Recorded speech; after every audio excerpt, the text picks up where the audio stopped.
After the general election in May 2011, Mr. Lee retired from the cabinet. He then decided to put his views on the record again, and that is the second letter in the bundle you have, 20th of July 2011. He wrote to Cabinet to reiterate that he wanted the house knocked down. I read it. It says, I have previously written to Cabinet that the house should be demolished. It has no foundations and is in poor condition. It is difficult to maintain if people start trampling through the house. Whenever there's piling in Kiliney Road for new homes, hairline cracks begin to appear on the walls. So keeping the house is too hazardous and costly.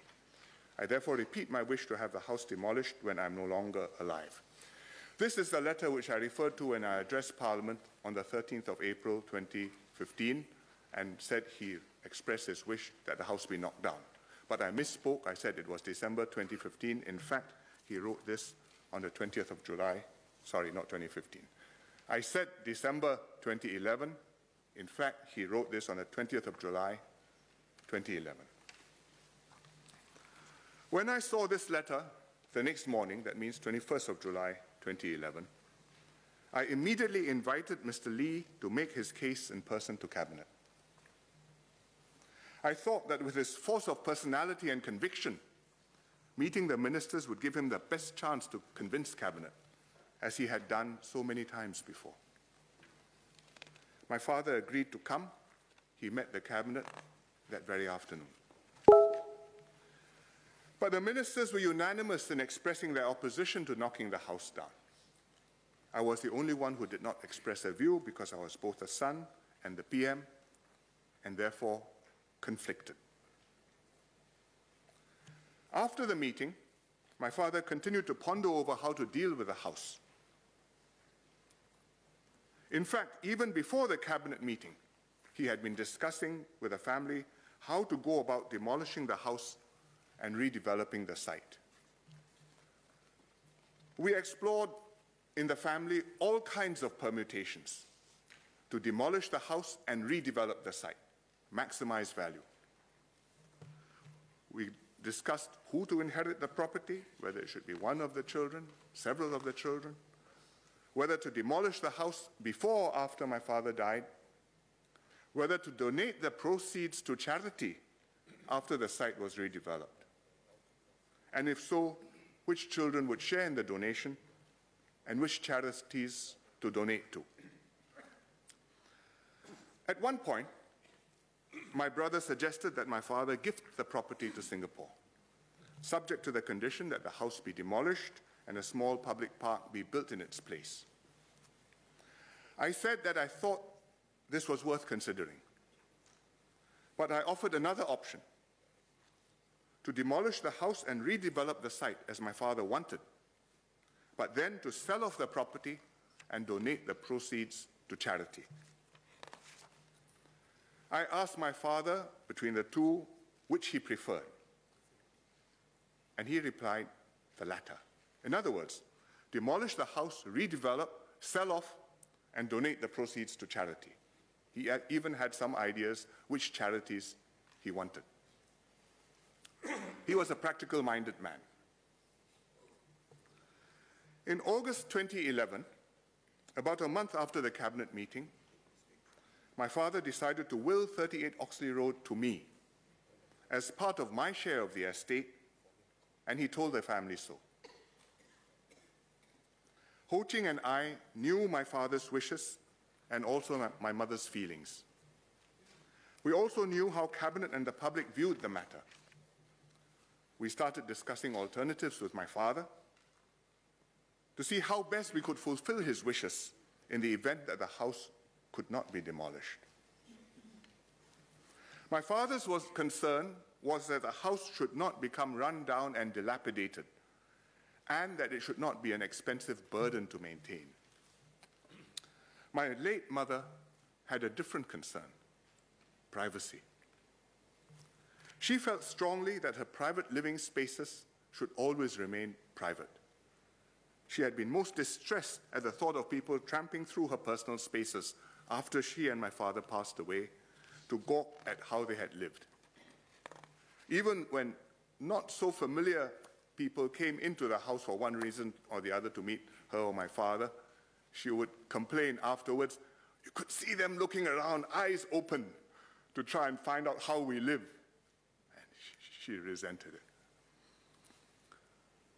So Ho Ching and I came up with a proposal to renovate the house, to change the inside completely. Demolish the private living spaces to preserve the privacy of the family.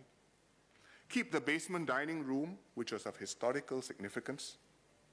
Strengthen the structure, which was decaying, and create a new and separate living area so that the house could be lived in. My father accepted this proposal. In December 2011, he told the family that it was best to redevelop 38 Oxley Road straight away after he died and do what we proposed. By redevelopment, he means remove the private spaces, renovate the house, but without knocking it down. At around the same time, on the 27th of December, he wrote to Cabinet a third time, and you have the letter with you. Cabinet members were unanimous that 38 Oxley Road should not be demolished as I wanted.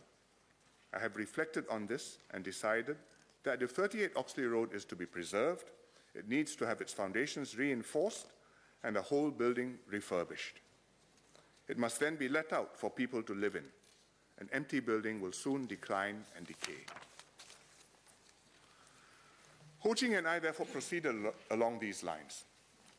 We kept the family fully informed of our considerations and our intentions. We emailed everyone, including my father, my sister, my brother, his wife. No one raised any objections to the plan. My father met the architect, went through the proposal, and approved the scheme to reinforce the foundations and renovate the house. Madam Speaker, may I now ask the clerk to distribute handout 2, which contains the relevant correspondence. Yes, please.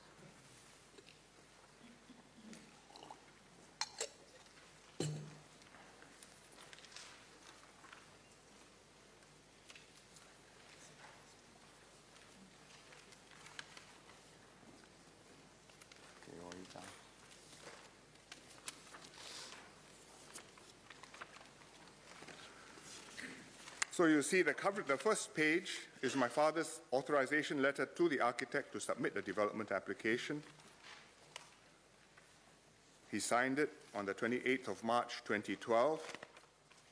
I hereby authorize you to act as my agent to submit on my behalf an application to the competent authority under the Planning Act 1998 for a written permission to develop Lot 99909X TS20. That means Town Subdivision 20, at 38 Oxley Road, for proposed additions and alterations to existing two-story detached dwelling house, River Valley Planning Area, and so on. I hereby authorize you to pay on my behalf to the competent authority all processing fees or charges payable by me in connection with the application. And URA approved it a few weeks later on the 17th of April 2012. You have that too. I have just given you the first page of the grant of written permission. The rest is the fine print. But the first page puts the specifics, puts the key points: name and address of developer, Lee Kuan Yew, 38 Oxley Road, date of application received, and so on. Particulars of decision: planning permission is granted under Section 14(4) of the Planning Act for the application referred to.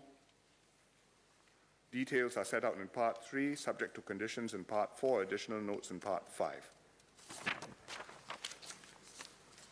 As far as I knew, that was how the family had settled the matter.